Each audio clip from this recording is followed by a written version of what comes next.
الله عز وجل تزودوا من التقوى لمعادكم فإني أوصيكم ونفسي بهذه التقوى فإنها خير الزاد ليوم المعاد. وبعد فقد قال تعالى في قرآنه الكريم: وما خلقت الجن والإنس إلا ليعبدون وإلا ليوحدون فإن العبادة بدون التوحيد لا تساوي شيئا عند الله. فعلينا الإخلاص في العبادة وأن نطبق كل ما جاء في الشريعة المحمدية،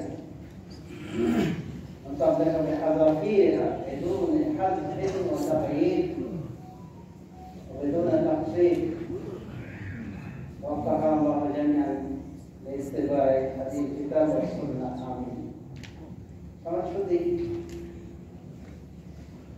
রাসূলুল্লাহ সাল্লাল্লাহু আলাইহি ওয়াসাল্লাম আমাদের জন্য আদর্শ এবং রাসূলুল্লাহ সাল্লাল্লাহু আলাইহি ওয়াসাল্লামের জন্য আদর্শ হিসাবে আল্লাহ রাব্বুল আলামিন একজন ব্যক্তিকে পেশ করেছেন। বিশেষ করে তিনি বলেন ইব্রাহিম আলাইহিস সালাতু ওয়াস সালাম। ইব্রাহিম আলাইহিস সালাতু ওয়াস সালাম, এই সাইয়্যিদুনা ইব্রাহিম আলাইহিস সালাম তার গোটা পরিবারের ভিতরে আমাদের অনেক কিছু শিক্ষণীয় বিষয় আছে। ইব্রাহিম আলাইহিস সালাম এবং তার বিবি হাজার, এই পরিবার অনুযায়ী সারা, তাদের যে সমস্ত ঘটনা কোরআন সুন্নাহয় বর্ণিত হয়েছে, এতে আমাদের অনেক শিক্ষণীয় বিষয় আছে। যেমন ইব্রাহিম আলাইহিস সালাম, তার সম্পর্কে আল্লাহ বলেন মিল্লাতা আবিকুম ইব্রাহিম, তোমরা তোমাদের পিতা ইব্রাহিমের মিল্লাতকে অপসারিত করো। আমাদেরকে বলেছেন রাসূলুল্লাহ সাল্লাল্লাহু আলাইহি ওয়াসাল্লাম বলেছেন ইব্রাহিমের মিল্লাত কি ছিল? তাওহীদ ওয়াল মিল্লাত, এবং তার মিল্লাতে কোনো শিরকের স্থান ছিল। এবং রাসূলুল্লাহ সাল্লাল্লাহু আলাইহি ওয়াসাল্লাম থেকে আমরা জানতে পারি ইব্রাহিম আলাইহিস সালাতু ওয়াস সালাম আল্লাহর প্রতি অগাধ বিশ্বাসী ছিলেন এবং তাওহীদবাদী ছিলেন, এবং সমাজের একত্রিত সমাজে থাকাকালীন তিনি এককভাবে তাওহীদকে ফলো করেছেন এবং এই তাওহীদের জন্য অনেক পরীক্ষার শিকার হয়েছে। যেমন অগ্নি পরীক্ষা, অগ্নিপরীক্ষা করা হয়েছিল, নিজের পিতা মাতা শত্রু হয়ে গেছে। এরপর ইব্রাহিম আলাইহিস সালাম তাওহীদের প্রচার প্রসার করতে করেন। যার সময় ইব্রাহিম আলাইহিস সালামের ভেতরে অবশ্যই অনেক শিক্ষণীয় বিষয় রয়েছে, যার ফলে আমাদেরকে মিল্লাতে ইব্রাহিম ফলো করতে বলা হয়েছে, এমনকি আমাদের প্রিয় রাসূল সাল্লাল্লাহু আলাইহি ওয়াসাল্লামকে ফলো করতে বলা হয়েছে। আর এই মিল্লাতের বিষয় কি ছিল? এক আল্লাহর ইবাদত করতে হবে, তার সাথে কোনো কিছুকে শরীক করা যাবে না। তো সরাসরি ইব্রাহিম আলাইহিস সালামের কিছু কাহিনী থেকে আমরা বুঝতে পারি যে উনি কিরকম ছিলেন রাসূলুল্লাহ সাল্লাল্লাহু আলাইহি ওয়াসাল্লামের অনুসরণের ক্ষেত্রে, আল্লাহর অনুসরণের ক্ষেত্রে কিরকম ছিলেন। আল্লাহ যখন বলেন আসলিম, ইসলাম গ্রহণ করো হে ইব্রাহিম, এটা অর্থ আপনি আল্লাহর বিধানের নিকটে সারেন্ডার করুন, মানে আত্মসমর্পণ করুন। তো আল্লাহর বিধানের সামনে আত্মসমর্পণ করার পূর্ণতা হিসেবে উনি খাতনা দিয়েছিলেন 80 বছর বয়সে, মানে এর আগ পর্যন্ত খাতনার বিধানটা আসেনি তার। তার মানে এতদিন তাহলে খাতনা ছাড়া ছিলেন।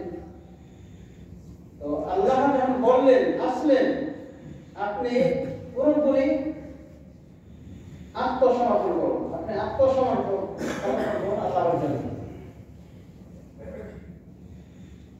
এর অর্থ উনি বুঝেছিলেন যে আত্মসমর্পণের এটাও পূর্ণতা, যে আমাকে খাতনা করতে হবে। কথায় আল্লাহ তাকে খাতনা করার নির্দেশ করেছেন, সাথে সাথে উনি পাবেন। এটা কোরআন দিয়ে উনি নিজের খাতনা দিয়ে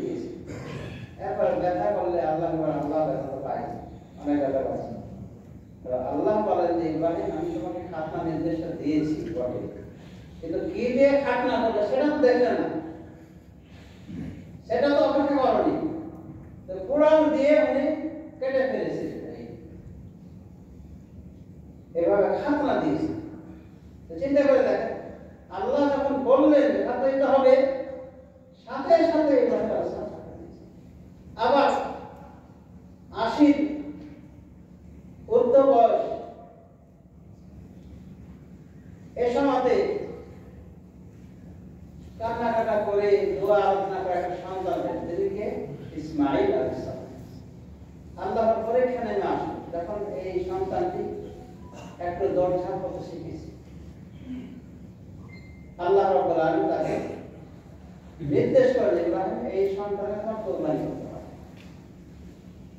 ইব্রাহিম আলাইহিস সালাম পিছপা হয়েছিলেন, পিছপা হননি, বরং তার সন্তানকে বলেছে, ইসমাঈল বলেছে যে হে আমার শ্রেষ্ঠ সন্তান, ইন্নী আরা ফিল মানামি আন্নী আযবাহু, আমি স্বপ্নে দেখি তোমাকে আমি জবাই করছি, কোরবানি করছি, ফানজুর মাযা তারা, সুতরাং দেখো তোমার কি সিদ্ধান্ত। কি বলেছেন ইব্রাহিম আলাইহিস সালাম যেমন মহান ব্যক্তি ছিলেন, তার সন্তানও সেরকম, মানে যোগ্য পিতা যোগ্য সন্তান, বলছি আমার কান্না করো না, আবার আমার যোগ্য পিতা যা আদেশ করে তাই করুন, আপনাকে যা আদেশ করা হয়েছে তাই করুন, সাতারিদুনি ইনশাআল্লাহ মিনাস সাবিরিন, অচিরে আপনি আমাকে সবর কায়দা করুন। তাই সবর করেছে, পিতা পুত্র হয়ে রাজি হয়ে মিনা প্রান্তে চলে গেছেন পিতা পুত্র। এরপরে জবাই করার জন্য ইব্রাহিম আলাইহিস সালাম পৌঁছলেন, কাকে? নিজের পরিবার টুকরা। কেন? সন্তানের প্রতি ভালোবাসা নাই? অবশ্যই ভালোবাসা রয়েছে। 80 বছর পরে একটা সন্তান পাওয়া মানে কি? অন্ধের দৃষ্টি আমরা বাংলায় বলি, মানে একটা অনেক কিছু তালিম, হৃদয় বৃক্ষের ফল আমাদের সন্তান বলি। আল্লাহ নিজের শরীরকে জবাই করতে হয়, তুমি নিয়েছিলেন বিনা কারণে জবাই করবেন, একেবারে ছুরি তাকে উপর করে ফেলে দিয়েছে, এরপরে তার গলায় ছুরি চালাবে। আল্লাহ রাব্বুল আলামিন তখন ডাক দিয়ে বললেন, ফানাদাইনাহু আইয়া ইব্রাহিম কদ সাদ্দাকতা। আল্লাহ বলেন, ডাক দিয়ে বললাম, হে ইব্রাহিম আপনি আপনার স্বপ্নকে সত্য করেছেন। তাহলে দেখেন আল্লাহর নির্দেশকে সাথে সাথে বাস্তবায়ন। কিন্তু আল্লাহ তো ইসমাঈলের রক্ত চাননি, শুধু চাক্ষুষ পরীক্ষা দিতে চেয়েছেন যে এই বৃদ্ধ বয়সে একমাত্র সন্তান যে পেলেন এই ইসমাঈলকে পেয়ে উনি কি ইসমাঈলকে বেশি ভালোবাসেন না আমাকে বেশি? আল্লাহ যদি জানেন চাক্ষুষ পরীক্ষা নিতে, এই জন্য দেখা গেল যে পাস করবে, কোনো কথা নাই, আল্লাহ নির্দেশ গলায় ছুরি দেওয়া সন্তানের তিনি ছুরি দিতে কোরবানি করতে। এরপরে আল্লাহ নিজে বলেছেন, ইন্না হাযা লাহুয়াল বালাউল মুবিন, এটা প্রকাশ্য একটা পরীক্ষা, পুত্র সন্তানকে জবাই করতে। এরপর আল্লাহ কি বলেছেন, দয়া করে ছাড়িয়ে নিয়েছেন সেই পুত্র ইসমাঈলকে, কিসের মাধ্যমে? যিবহিন আযীম, মহান একটি কোরবানি, সেটা হলো কবশ বা দুম্বা।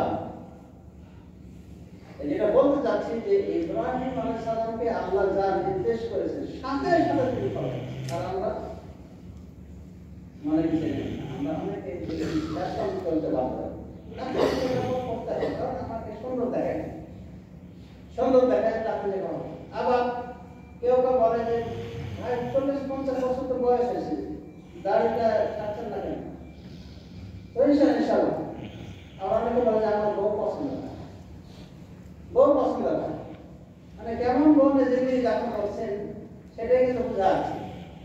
এই যে নানান অজুহাতে রাসূলুল্লাহ সাল্লাল্লাহু আলাইহি ওয়াসাল্লাম বিধান, আল্লাহর প্রকাশ্য বিধানকে আমরা কি গলায় ছুরি চালিয়ে দিয়ে হলো আমাদের পবিত্রকে পৌঁছে দিচ্ছে, এটা ঠিক না।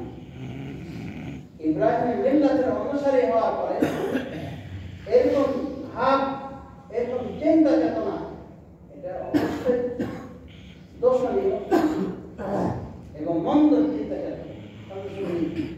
ইব্রাহিম আলাইহিস সালামের জীবনে অনেকগুলি পরীক্ষা ছিল,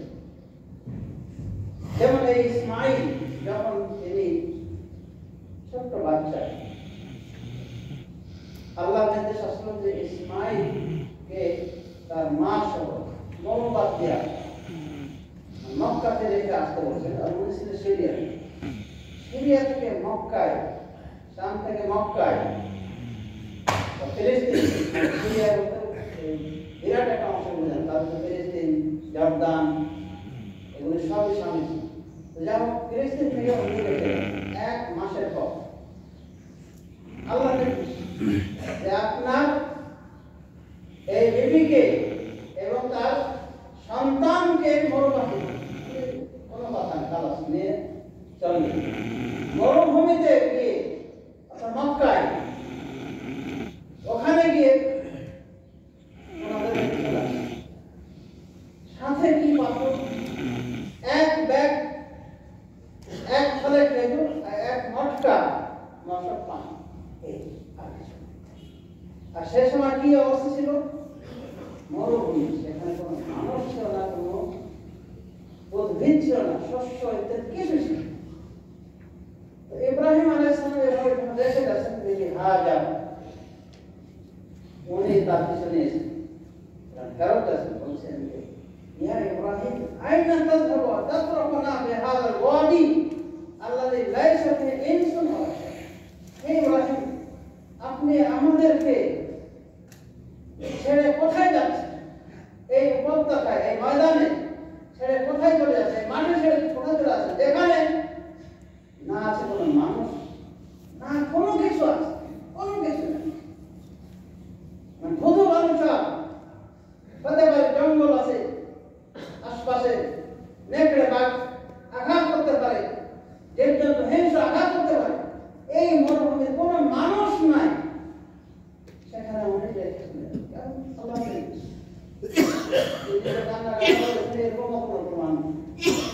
আমার জান আল্লাহ নির্দেশ করেছে, উনি যে ছেড়ে চলে যাচ্ছেন আর বলছেন হাজার তার পিছু নিয়ে যে আপনি আমাদের ছেড়ে চলে যাচ্ছেন এমন একটা জায়গায়, এমন একটা উপত্যকায়, লাইসা ফীহি ইনসুন ওয়ালা শাই, না কোনো মানুষ আছে, না কোনো কিছু আছে, মানে জীবনযাপনের মাধ্যম বলতে ওই 1 ফলে খেজুর আর 1 মটকা, এতে কয়দিন যাবে? সব থেকে বড় কথা, এই পুরা অঞ্চল নিয়ে কোনো মানুষ নেই, কোনো কিছুই নাই জীবনযাপনের জন্য। ইব্রাহিম হাসান বলে যে আপনি এখানে ছেড়ে যাচ্ছেন এরকম একটা জায়গা, কোনো উত্তর দেন না, বারবার উনি একই কথা বলছেন পিছন থেকে। ইব্রাহিম হাসান কোনো উত্তর দেন না, তাতে তার ফিরেও থাকে। এরপরে বিবি হাজা নিজেই বললেন, আল্লাহ আমারাকা বিহাযা, আল্লাহ কি আপনাকে নির্দেশ করেছেন এরকম করার? আমাদের মরুবাসে রেখে যাবেন, শিশু সন্তান ছেড়ে, শিশুকে এবং তার মাকে রেখে যাবেন, আমাদের এভাবে রেখে যাওয়ার নির্দেশ কি আল্লাহ দিয়েছেন? ক্বালা নাআম, ইব্রাহিম আলাইহিস সালাম বলেন, হ্যাঁ, আল্লাহ নির্দেশই করেছেন। লক্ষ্য করে দেখেন, যেমন যোগ্য স্ত্রী তেমন যোগ্য স্বামী, যেমন যোগ্য নবিয়ানা ইব্রাহিম আলাইহিস সালাম, তেমনই তার বিবি। কত ঈমানে বলিয়ান, আল্লাহর প্রতি কত বিশ্বাসী। যখন উনি শুনলেন যে এখানে তোমাদের রেখে যাচ্ছে, এটা আল্লাহ নেই, তখন কি বলেছিলেন?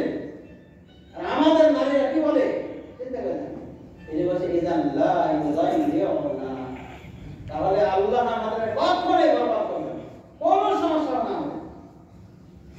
আর আজকে যদি এরকম হয়, অনেক সময় দেখা যায় স্ত্রীকে দিয়ে দিয়ে কত কি দিচ্ছেন, শেষ পর্যন্ত ইনিয়ে বিনিয়ে বলার চেষ্টা করে বাড়িটাও রেখে দেন, মানে বাড়িটাও দিয়ে দেন, ঘরটা দিয়ে দেন। অনেক সময় এমন দেখা গেছে যে স্ত্রীর মানে ওই ইসলামের কারণে ইনিয়ে বিনিয়ে কথা বলা, কাজে পেশালা একটা সম্ভব হয়েছে বাড়ি থাকা, সেটাও দিয়ে দিচ্ছে। না, এখন বউকে শয়তান ধরেছে যে বাড়িটা আমার নামে খালাস, স্বামী বেচারি কষ্ট করে মাছ থেকে বড় খেয়ে। এই যে মনে করেন যে আল্লাহর প্রতি কোনো ভরসা নেই, আল্লাহ স্ত্রীকে ভাগ দিয়েছে 8 ভাগের 1 ভাগ স্বামীর সম্পত্তিতে, ওরা পুরোটাই নিতে চায়, বলে তুমি আমাকে ভালোবাসো, ভালোবাসো বাড়িটা আমার নামে খেয়ে।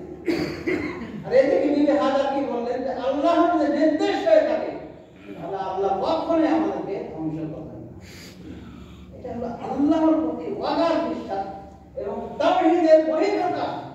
আপনার বিশ্বাস থাকতে হবে আল্লাহর উপরে। আল্লাহ আপনার উপকার হয়, অপকার হয়, কোনো কিছু আপনার ক্ষতি করতে পারবে না যদি আল্লাহ সে ক্ষতি না করে। কিন্তু আজ আমাদের চিন্তা চেতনা কত রকম শিরিক ভাষা রয়েছে। তাওয়াক্কুল, আল্লাহর উপরে ভরসা করে কতটুকু আমাদের সমস্যা সেটা আমরা বুঝতেই পারছি। সবসময় টেনশন করে বসে যে আমরা কিভাবে চলবো, কিভাবে খাবো, কিভাবে করবো। আর নামাজও কোনো খবর নাই। এমন আছে যে নামাজ রোজা বাদ দিয়ে শুধু পরিবার কেন্দ্রিক চিন্তা চেতনা। আল্লাহর প্রতি ভরসা একটা দাস রয়েছে ইব্রাহিম আলাইহিস সালামের এবং তার পরিবারের। এবং আল্লাহর নির্দেশে পালন করতে হয়, এটা আপনার ঈমানের দাবি। সেটা আমাদের এখান থেকে আমরা জানতে পারি। ইব্রাহিম কোনো জায়গায় সামান্য আপত্তি করেন না। সন্তানকে কোরবানি করতে হবে, তারা সন্তান কোরবানি করে। আল্লাহ দয়া করে ছাড়িয়ে দিয়েছিলেন সন্তানকে। তাছাড়া ইব্রাহিম আলাইহিস সালামের ছুরি থেকে ছাড়ানো সম্ভব ছিল, কারণ আল্লাহর নির্দেশনা বাস্তবায়ন। এরকম মন মানসিকতা কিন্তু আমাদের ভিতরে থাকা উচিত। মানে সন্তানকে জবাই করা মানুষের না, আল্লাহর নির্দেশ। আল্লাহ যে নির্দেশ আপনাকে দিয়েছে, আল্লাহ নির্দেশ দিয়েছেন, অতএব আল্লাহর নির্দেশ আপনার কফিলের, আপনার মালিকের, সারা বিশ্বের নির্দেশের উপরে আল্লাহর নির্দেশ। সেটাকে ফলো করুন। 5 ওয়াক্ত সালাতের আহ্বান করা হয়, কোনো খবর নাই। হিন্দুর মতো বসে আছে, নামাজ পড়তে মনে ফরজ করে এক জমাত থেকে আর জমা কোনো রকম পড়ে।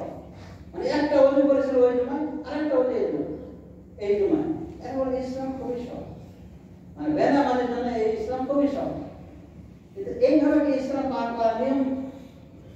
তো যার সম্বন্ধে এই ইব্রাহিম পরিবারে আমাদের অনেক কিছু শিক্ষা রয়েছে। এই জন্য আল্লাহ রাব্বুল আলামিন আমাদের রাসূল সাল্লাল্লাহু আলাইহি ওয়াসাল্লাম মিল্লাতে ইব্রাহিম কথা বলেছেন, আর আমাদেরকে বলেছেন। যদিও রাসূলুল্লাহ সাল্লাল্লাহু আলাইহি ওয়াসাল্লাম সর্ব বিষয়ে আমাদের জন্য আদর্শ, কিন্তু এই আদর্শের মূল বিষয়গুলি রাসূলুল্লাহ সাল্লাল্লাহু আলাইহি ওয়াসাল্লাম বলেছেন ইব্রাহিম আলাইহিস সালাম। এবং ইব্রাহিম আলাইহিস সালাম তার উত্তরতম পিতাদের অন্তর্ভুক্ত, তার বংশধর। এজন্য রাসূলুল্লাহ সাল্লাল্লাহু আলাইহি ওয়াসাল্লাম ওই সমস্ত গুণাবলীগুলি ছিল যা ইব্রাহিম আলাইহিস সালামের সাথে তার ভিতরে পাওয়া যায়। তো যার সংস্কৃতি আজকে এই সংক্ষিপ্ত পরিচয় যেটা বলতে চাই সেটা হলো যে আল্লাহর প্রতি রাসূলের নির্দেশনাকে সর্বোচ্চ প্রাধান্য দেওয়া উচিত এবং আল্লাহর প্রতি তাওয়াক্কুল, ভরসা সর্বশক্তিমান হওয়া উচিত। অত্যন্ত শক্তিশালী ভরসা রাখা উচিত এবং মনে করা উচিত আল্লাহ রাব্বুল আলামিন একমাত্র তিনি আমাদের উপকারকারী এবং তিনি আমাদের মালিক, অন্য কেউ নয়। তো আমাদেরকে মহান আল্লাহ রাব্বুল আলামিন তৌফিক দান করুন যেন আমরা আল্লাহর প্রতি অগাধ বিশ্বাস এবং আল্লাহর নির্দেশনা, প্রতি রাসূলের নির্দেশনাগুলি যেন আমরা ফলো করি। নানান মানুষের ওই জন্য করতে না পারি। আল্লাহ তৌফিক দান করুন।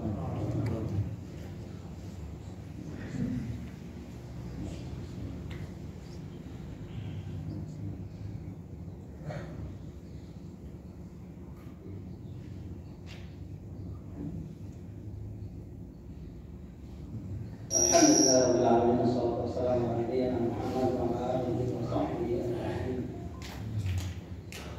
ألا يا عباد الله اتقوا الله عز وجل توكلوا عليه حق توكله واتصلوا بما كان في أسرة إبراهيم سيدنا عليه الصلاة والسلام، فإن الله أمرنا باتباع ملة إبراهيم ونبينا بعد مأمور باتباع ملة إبراهيم. وماذا كان من ملة إبراهيم؟ التوحيد وتنفيذ من الشرك والاتصال بهدي الله عز وجل. وفقنا الله جميعا للعمل بكتابه وسنته